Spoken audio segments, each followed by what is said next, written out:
How do you feel about the first of the month? Does it feel like a refresh to you, like it does to me?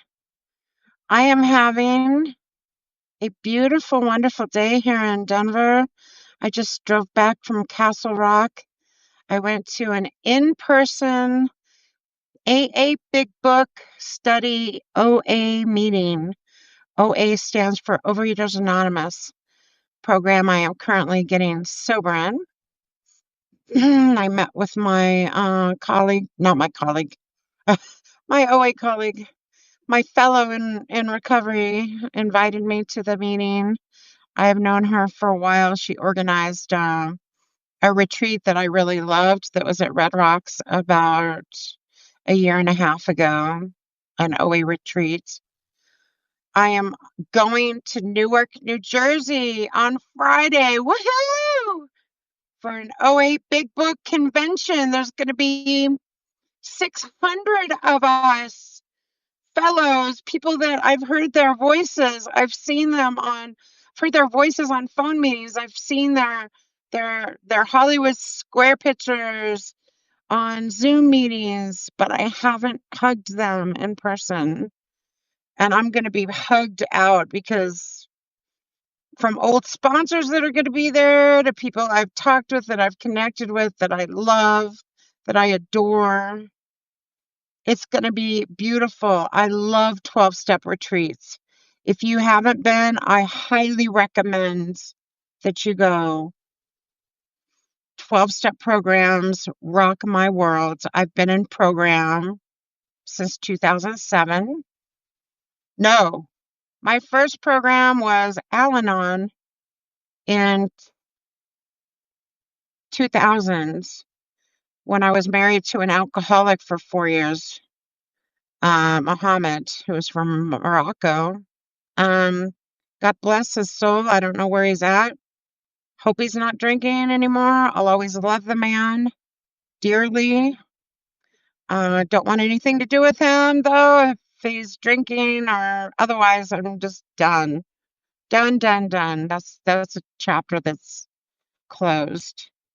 Anyway, Al-Anon was my first 12-step meetings with an S.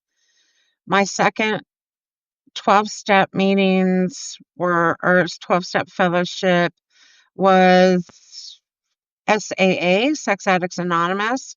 When I lived in Chicago, I went to a church and I stood outside in the Chicago cold for a few minutes looking up. I could see men laughing. The window was open, even though it was freezing outside.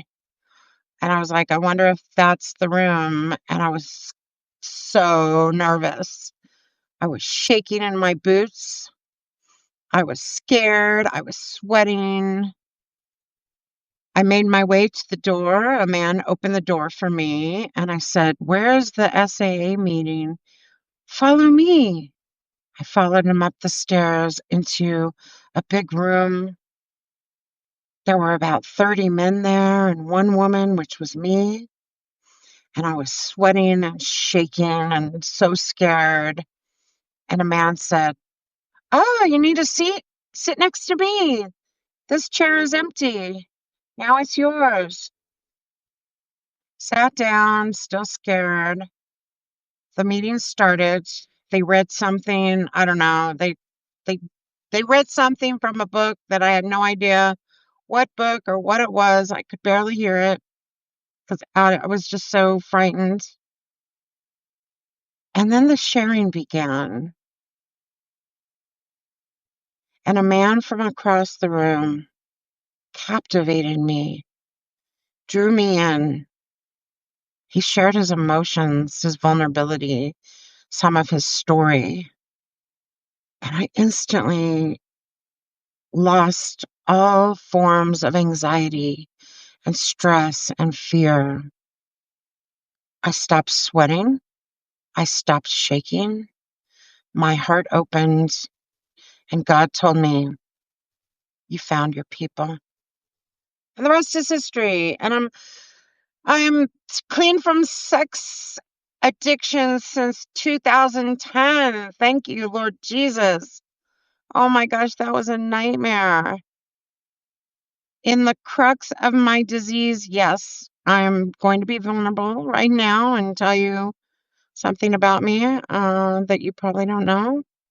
In the crux of my disease was sex addiction that I started mixing with cocaine addiction. I started prostituting myself. I wanted a higher high, and I thought, how far can I go? It was crazy. It was insane. I was on my I was on a road to death, and the 12 steps saved my life. So if you have any addiction issues, or if you're doing some crazy ass shit like I did, look up a 12-step program and feel the fear and go anyway. You'll be amazed. It's a new life. It's a beautiful life, full of connection, full of real relationships, laughter, fun even. I highly recommend it. Wow, I wasn't expecting to tell that story today, but there you go. Have a great day, all. Ciao.